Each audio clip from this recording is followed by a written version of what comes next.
we'll look forward to that. Yeah. I can't wait to hear what it's going to be. Let's talk about Tesla.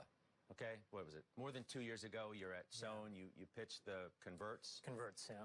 Where are you with those today? And then I want to talk to you more broadly about that company. So if you take a step back, right? If I asked you to sort of, attempt to drive a golf ball off the pier here into a teacup and gave you 1 million tries, I suspect that in 1 million times you would not be able to do it. But if you then took somebody else and they were able to do it 9 times out of 10, you'd say, wow, that person is a great golfer. The analogy that I would make is Elon basically did that equivalent. He was able to send a rocket into space, do all kinds of interesting, enormously productive, useful things for the world while in space, and then come back down and land on a boat in the middle of the ocean. The kind of technical sophistication that he has in his mind, that he's been able to apply across his companies, is second to none, quite honestly. So when we looked at Tesla, what we thought was a company at an inflection point that was as close to its version of an iPhone moment. And what I mean by that is a company that had been growing up, taking risks, and had finally found the mass market product that would unlock an enormous amount of product market fit. And that was the Model 3. And so far, what I would say is he's living up to what he has signed up for, which is to commercialize electrification, to commercialize an incredible user experience at a price point that has frankly cannibalized its competitors. And what you see in the results, in my opinion, is a company that is now maturing under all of that demand. And so, again, is it the best suited company if you want to drive and observe quarter-over-quarter precision and performance? No. But if you want to take a step back and take a 3-5-year view and say, where can I compound my money? And particularly with the converts, what's so beautiful is it's downside protected because it sits on top of all the equity and the other debt. And so if you have any concern that there's liquidity issues, or if you have any concerns that the company may have to sell, they get paid first. So to me, it was a riskless option on the Edison of our generation. But you weren't, you weren't necessarily comfortable enough with the story to buy the common stock? The reason is because the common stock is not controlled, unfortunately, enough by him or the insiders.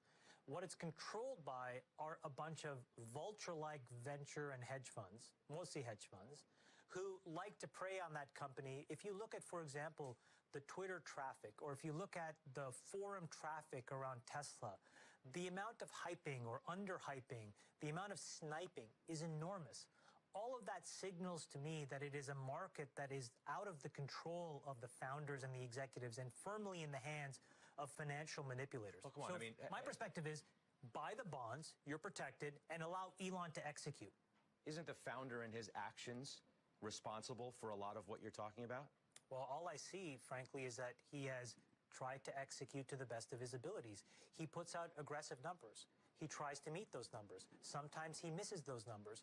What would you rather have? Often he misses the numbers. But that's okay, because in the course of the year or in the course of the 5 years, if you take a 5-year step back and say, what has he promised in 2014 to what is he doing in 2019, you'd be ecstatic. Similarly, if you take a step back and say from 2019 to 2024, let the man do his job, will we be better or worse off as a planet, as a species, as humanity, as consumers? We will be better off. And no one debates his genius. It's lauded, celebrated. It's the fact that the way he runs his company. You're comfortable with that? If you're an investor in Tesla, you're 100% comfortable with the way he is a CEO? Yeah. Yeah. None of the actions that he's done over the last year or so give you pause at all? What do you mean? Meaning the Model 3 is an incredible car. I just bought one. It's incredible. I bought it the way that it was... Funding secured? I mean, what was that? Okay, maybe he stepped out of bounds. My point is, you're getting caught up in the window dressing. I'm focusing on the main course. The main course is on the table.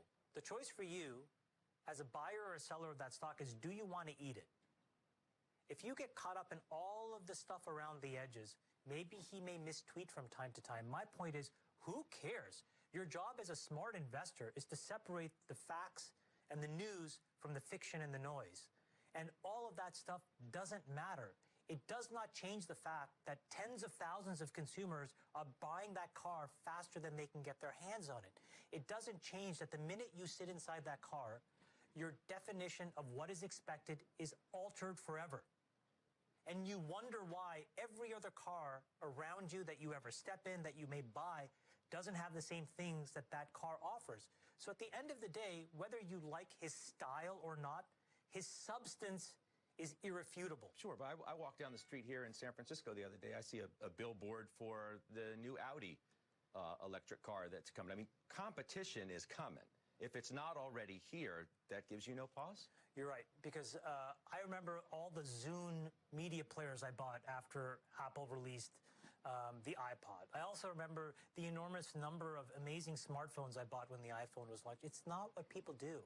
You know, it tends to be the case that when you redefine expectations and you have a category leader and you have an indelible brand and a mark that people recognize, the easiest decision, let me be a little pejorative, the lazy decision is to pick the winner and go with it. And in this case, there is a clear winner in electrification. It is done. That die has been cast.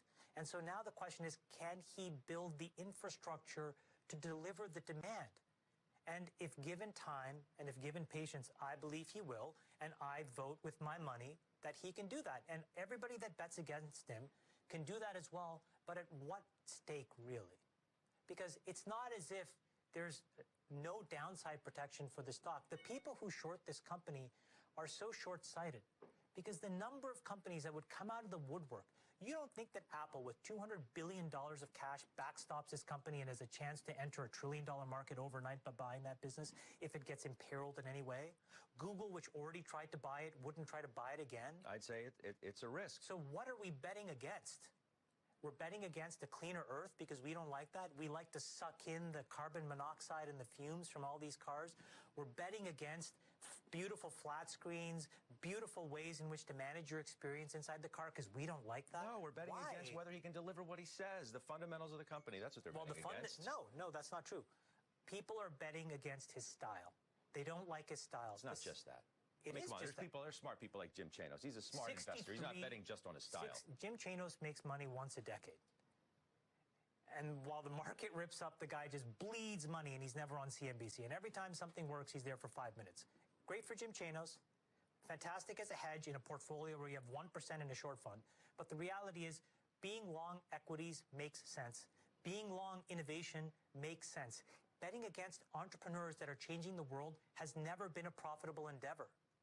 Why start now? I'm sure Mr. Chanos is going to take issue with your numbers and some of your comments. And I'm happy to post my returns against Chanos anytime he wants. Right. We'll step away for a moment. Up next, widely followed tech investor Dan Niles making a big bet against one major part of the tech sector.